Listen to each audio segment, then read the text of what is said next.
We'll move straight to the topic of discussion. I'm sure you've been expecting it, and here we are. No fewer than 10 persons were feared dead on Monday when a 21-story building collapsed on Gerald Road in the Ikoyi area of Lagos State, Nigeria. As of now, many people are still trapped in the building in the rubble, including the managing director of Fourscore Heights Limited, Mr. Femi Oshibona, who owned the building, and some of his clients and engineers. According to findings, the building has been under construction for the past 2 years. Progress Engineering Limited, the company that began the construction of the building, withdrew its services in February 2020 on grounds that it no longer shared the same vision with its client. We still have with us in the studio the public affairs analyst Segun Shopiton. Initially, when the story was read by my colleague on the first paper, I could see your reaction. Obviously, it's disheartening. Of course, absolutely. No Nigerian, no African, nobody in the world would have this kind of story and be happy. But what do you think really happened? So I think first of all, we should my heart goes out to the people that have lost their lives. We don't know how many they are, like you've been saying. It's always sad when we lose people to completely avoidable incidents like this, because this is avoidable. So condolences to their families. We have to remember that we must not lose our humanity when we're dealing with these types of stories. You know, people have died, and they're people's brothers, uncles, sons, and all of that. It's tragic. As we know, this is not the first, it's not the second, it's not the, it's just that I think this is the first time, and this is instructive. It's the first time that we're having a collapse of this type of high-profile project. Yes. Prior to now, what you would have had is, some developer, in quotes, in some obscure corner of maybe Lagos Island, where standards are difficult to maintain, the proximity of one building to the other. We know those stories. The so-called developers are usually, with all apologies to them, semi-literate people who just happen to have come across some money. But in this case, this is a person who has been in property development for, according to him, decades. And he has developed properties all over the world. He's built in the UK, he's built in South Africa, other parts of Africa. And he's decided to come home to do this project. And to find that a building of this size in that kind of location, that highbrow, community, locality, can collapse is disturbing. We really need to ask ourselves some very, very, very serious questions. Because there is no way this project would have avoided the scrutiny, proper, thorough scrutiny of the town planning people, of the relevant agencies within Lagos State. If you read up on this matter, you find that Mr. Oshibona, and I hope he's fine. So we don't even know whether he's dead or not. Has interacted with the governor of Lagos State on this project. So how did we get to the point where a 21-story luxury apartment block of flats will collapse due to, apparently, we don't know yet, so investigations, the governor has ordered investigations, but from the videos that are circulating, apparently due to poor standards. On 5th July 2020, the governor of Lagos State, Sanwo-Olu, sealed that building, because of the danger it posed. Shortly after that, someone went and gave a counter directive. So who did this? That is number one question. Number two is, when this sealed building, when they resumed construction on that very site, didn't the authorities see the second phase of the reconstruction? The questions are too many. And I want to hope that this will be the one project that will bring about the change that we need in that sector, where people are dying too much. So this question you ask, sir, is a question that has to be answered. It cannot be a rhetorical question. The governor owes Lagosians and Nigerians. He owes the families of the people that have died an answer to this question. How come the government has sealed up a building and yet construction has continued to the point where now it has collapsed? That question must be answered and heads must roll. We have it too often in Nigeria where things happen, you know, this culture of impunity. The culture of impunity in Nigeria is one of our biggest undoings. And until we fix this, then, you know, we continue to have instances like this. Let's not forget that, of course, I don't know whether you mentioned it when you were reading the story. Yeah, you did, you know, so the withdrawal of the engineering consultant that started this project with this gentleman, you know, that's instructive. And I have been, I don't know whether to use the word opportune. I've interacted with very wealthy Nigerians, and one of the things that you find that is a common thread is the culture of impunity. These people believe that they can do anything they want and get away with it. They can say anything they want and get away with it, and nothing will happen. And so I've been part of a construction project where the owner of that project basically told off the architectural consultant, told him off right there, and in my presence, this is live, I'm saying this now, in my presence, with his hands and his mouth, drew lines of where walls in the structure will be.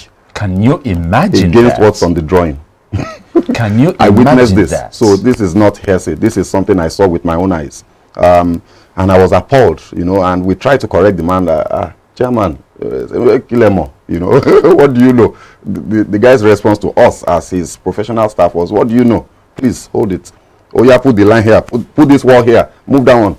This is a live project. As against professional. As against the drawing. We have the drawing. My goodness. You know, so, and that structure I'm talking about is a 6-story structure. So you can just imagine. So if he's doing that, what else has he done? What other corners has he cut? What other advice, professional advice has he ignored?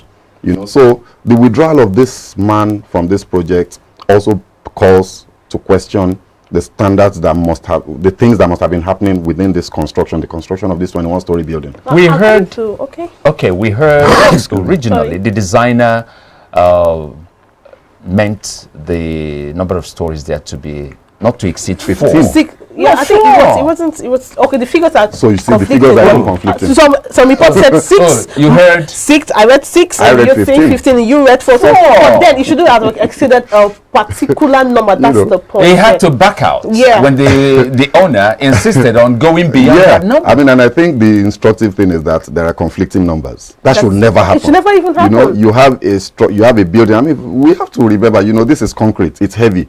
So if you are going to raise concrete and hold it up in the air, you know, there are certain standards that you can't joke with. So the number of floors is not something that should be subject of conjecture and debate.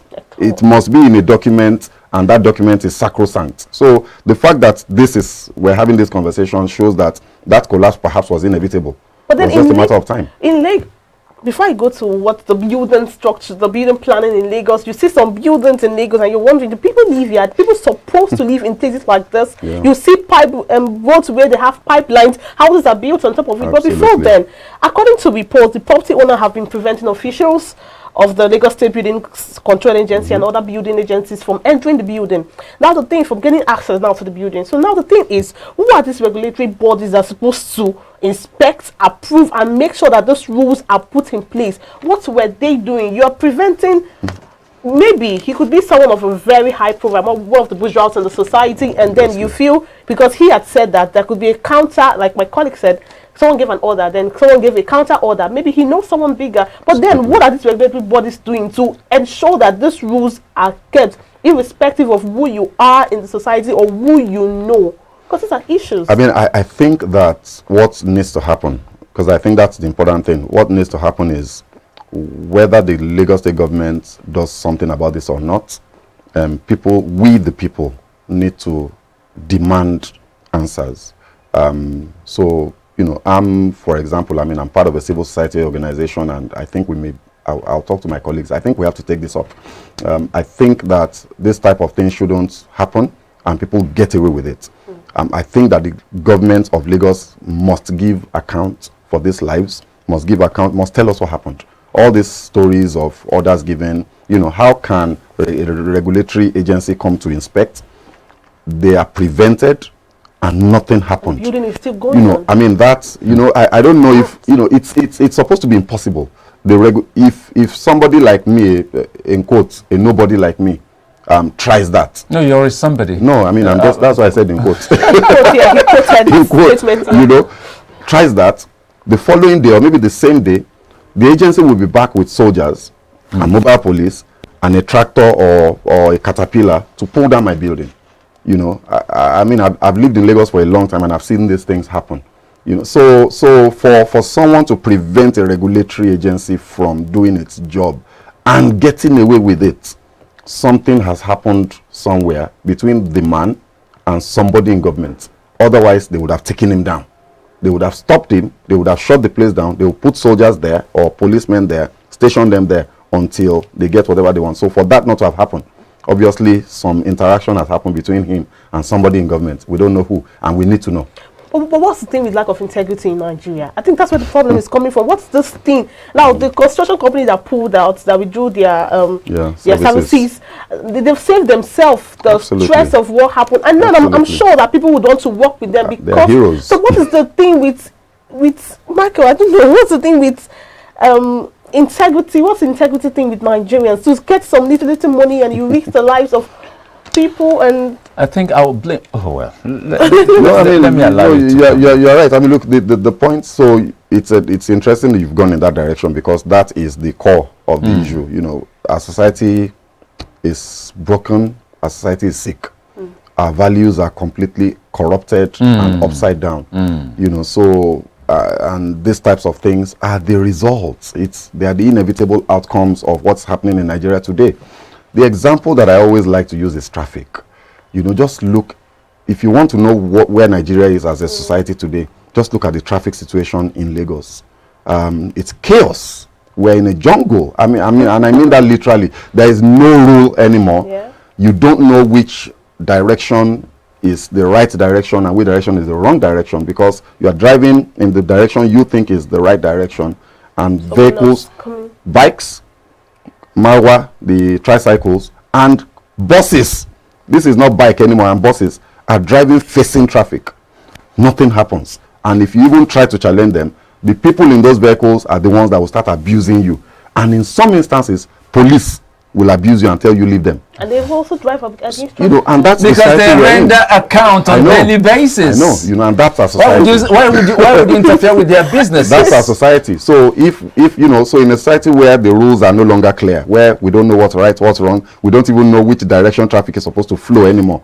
That should be a picture of how broken the system is. And until we begin to step back and begin to try to find a solution to these issues, I'm afraid we'll always have collapsed buildings because at the end of the day, it's all about right and wrong. And somebody simply doesn't know that it's wrong to mix a lower quantity of cement in a pillar that you are building because that lower quantity of cement weakens the pillar and the pillar can't do its job of holding up a structure.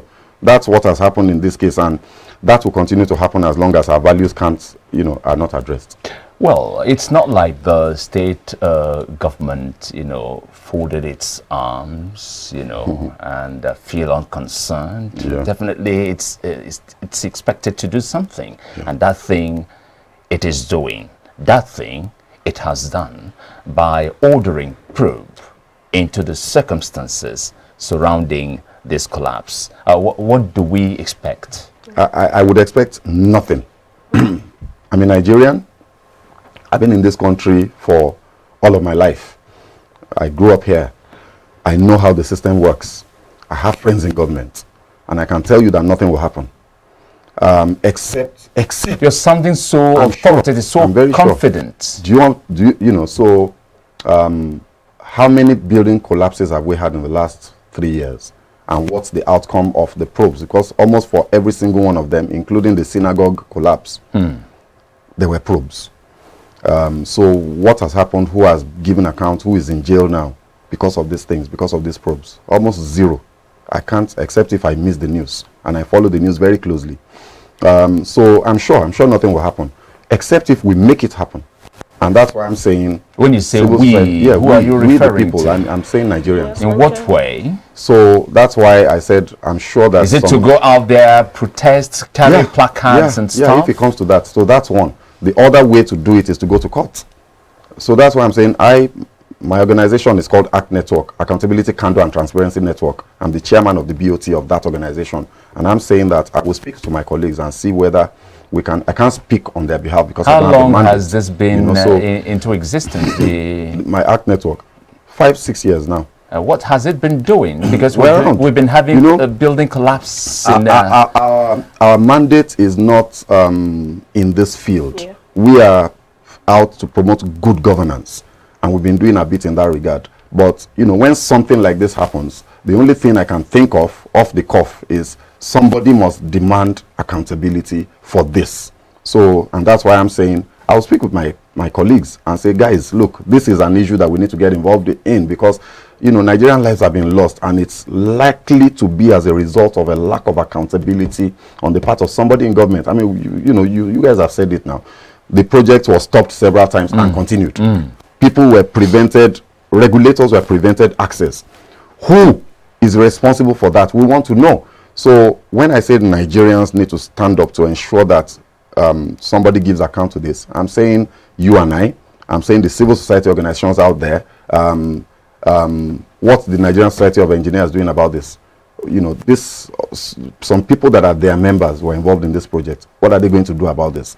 What are other pressure groups, industry pressure groups, doing about this? So if it means carrying placard to the House of Assembly, Lagos State House, or to the government house to say this and no more, this far, no more. People cannot keep dying because somebody has paid some ridiculous amount of money to some guy somewhere. It has to stop. All right.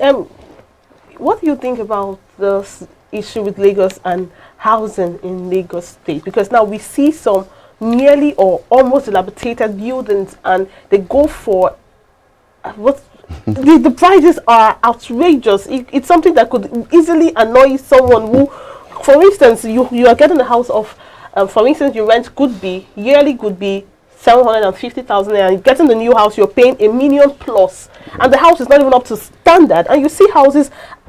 This artist is so popular in Lagos, and it's all over social media even before this incident happened. So I'm sure someone said something.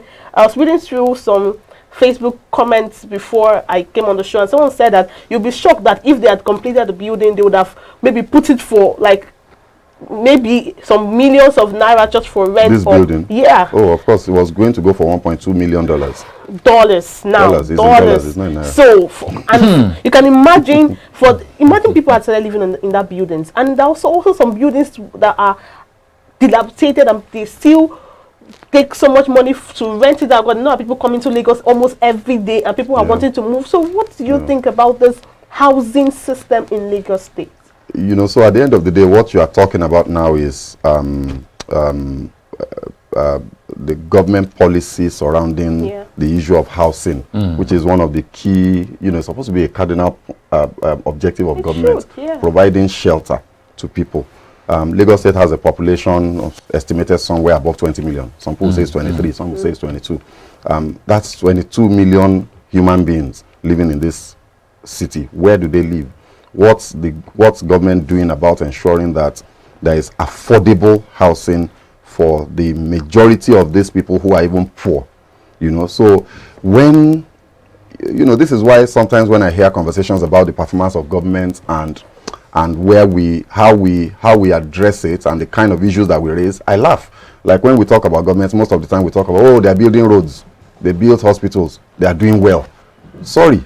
To me, that's not supposed to do. Those things are basics. You're supposed to be doing those things while you are focusing your energy on issues like what you just raised. How can I, as a government, enact what policies to ensure that the majority of my people have access to housing they can afford, good quality housing? So in other parts of the world, you have things they call council flats. Council flats are not fantastic, they're not amazing, but at least people can live there and they're affordable. Some are even free. So what's our government doing about those things? The question is in the air. It speaks to the general issue of governance, the quality of governance that we have in Nigeria as a whole. And so when people say the Lagos State government is an example, they're doing well, okay, kudos to them in whatever they're doing, but I think that a whole lot more needs to be done. There's too much poverty. I'm sure you guys must have seen the video, that trending video of that school, those school children, in Makoko. A pool of water. That's in Lagos State, mega city, the mega city that we're so proud of, and that the government, I'm sorry, Mr. Sanwo-Olu, I don't have any issue with you. He's my senior colleague. I don't have any issues. But, when we sing praises of this government and say, oh, they're doing well, I'm sorry, I disagree. There's too much inequality. There's too much poverty. The quality of life across board is simply too poor, for us to start beating our chest and say we're doing well. So it's not about the roads you are fixing, sir. I'm sorry. It's not. It's about how the quality of life that Lagosians have. And, this borders on that. So how many people are living under bridges in Lagos? The poverty question in Lagos is massive. It's not as bad as in some other parts of Nigeria, but it's bad. And I think those are the questions that need to be answered. Okay, now that Margaret has brought out this issue, the aspect of it that I feel so concerned about is the rent. I mentioned this already. Yes, she spoke about it. There's this arbitrary increase in rents. Okay, a house could be rented out in previous year for say 500. Go back there this year for one reason or the other. You see, the things I feel that the landlords at times feel that when they have some personal problems or challenges, financial, I mean, they have an investment, the house. Yeah, and they don't bother about those who are living there if they can afford or not. Yeah. You either, and the way they come about it is like, sorry, my son or whoever who's been overseas is about to return, so I want to prepare here for the reason is that again there's been a long queue out there. So they'll take willing to pay. They'll take their commission and chase you out of the place and they put in another tenant who is ready to pay, for such a humongous amount. You've answered the question. So it's demand and supply. The problem we have is there nothing the government can do about this? The problem we have is that the demand and supply is not equitably distributed across whether you're talking geographically or in terms of societal class, is not equitably, deliberately controlled by government policy. So very interesting point, right? So on the one hand, we're saying that demand and supply is pushing the rents up in an unreasonable manner. But on the other hand, it will surprise you if we Google housing occupancy ratio in Lagos, will probably be about 40-50%. I've not done that check in a while. It's less. It's definitely, it can't be up to 50% occupancy ratio of housing in Lagos. So you have a situation where in some parts of Lagos we don't have enough houses, and so the force of demand and supply is pushing rent up. In some parts there are vacant flats. There are flats just lying there and they've been there for years and there's no occupancy there, because they are pricing themselves out of the market. They're insisting that this is the amount that I must get. Nobody is willing to pay. In other parts of the world, and I think that the Lagos State government has tried to do this in the past, but where is the enforcement? They charge you a vacancy tax. So you would have to, so you would have to weigh having to pay that tax versus reducing your rent so that people can take those properties. That would have been a very good one. Lagos State spoke about it, I think, about 2 years ago. Wow. But I don't think they're enforcing it. So we have a lot of flats. Lagos Island, Ikoyi, VI. We can have migration of people to those places if houses are affordable. But, this one is going for $1.2 million. In fact, in some parts of the island, they price in dollars. They don't price in naira. So how will the average Nigerian employee be able to afford that? Thank you so very much. Thank you so much for sharing your thoughts. We appreciate your time. That's Segun Sopiton. Yeah, public affairs analyst doing justice to the subject we have this morning for discussion.